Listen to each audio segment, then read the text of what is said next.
Se dieron dos hechos económicos importantes esta semana con la aprobación del consenso fiscal entre la jurisdicción nacional y las provincias y también con la aprobación final de la ley para modificar el impuesto a los bienes personales. Vamos a ver un poco de qué se trata, qué consecuencias económicas trae y cuáles son las secuelas para la negociación que se viene.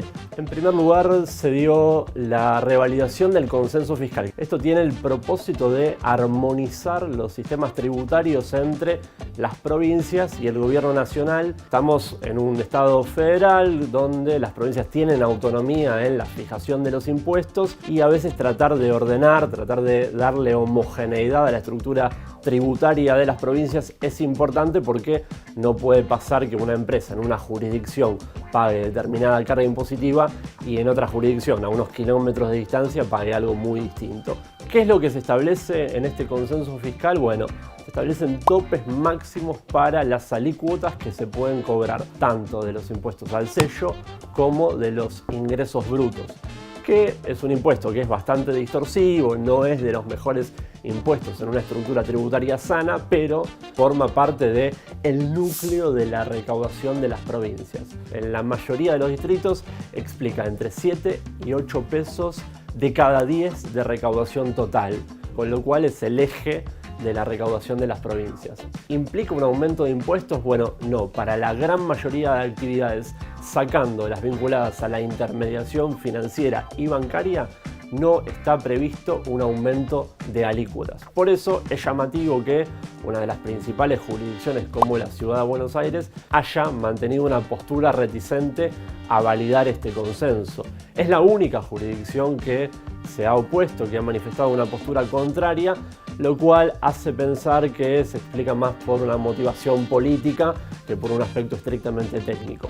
Además, este consenso fiscal tiene la ventaja de restringir a la posibilidad de financiamiento de las jurisdicciones. ¿Por qué?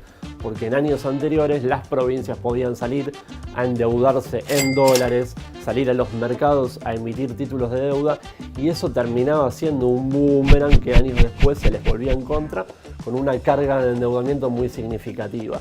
Ahora se restringe a que solamente puedan endeudarse en el mercado interno y no puedan tomar deuda indiscriminadamente en moneda extranjera. Otro de los puntos importantes que se debatió en el marco de este consenso tiene que ver con el impuesto a la herencia. Hay que decirlo, es un impuesto que existe en todo el mundo, países como Canadá, muchos estados de Estados Unidos. Acá en Argentina lo tenemos en una sola provincia, que es la provincia de Buenos Aires, con alícuotas muy reducidas, en el orden de los 3 puntos y medio promedio. Hay que decirlo, es un impuesto deseable porque básicamente ningún liberal podría oponerse. No es un impuesto que caiga sobre aspectos meritocráticos, sino todo lo contrario, grava un hecho que no tiene ningún mérito de fondo.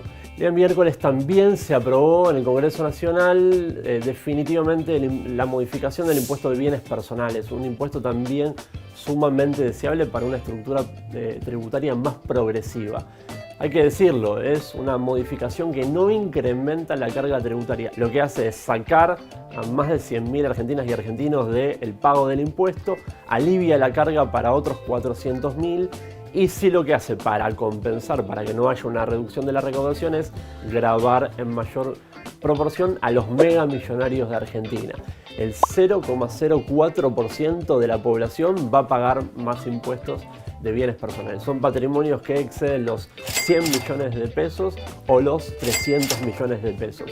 Con lo cual es una redistribución progresiva dentro de la carga del mismo impuesto. Es una modificación muy deseable sobre un impuesto que es necesario para toda estructura tributaria. Así que no te dejes engañar. Los que te hablan de que hay un aumento indiscriminado de impuestos, en realidad lo que buscan es desfinanciar al Estado y tener un argumento acomodaticio para bloquear leyes que son importantes para construir una estructura tributaria más sana.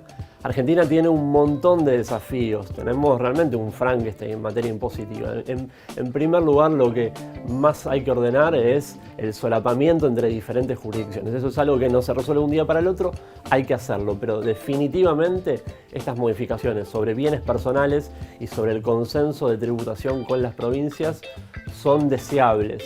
Lo que está de fondo es si tenemos un Estado con las capacidades, con la recaudación para poder implementar políticas públicas, o tenemos un Estado cada vez más chico, entrando en una trampa de menos recaudación, menos actividad económica y más recesión, como pasó en 2017, 2018 y 2019.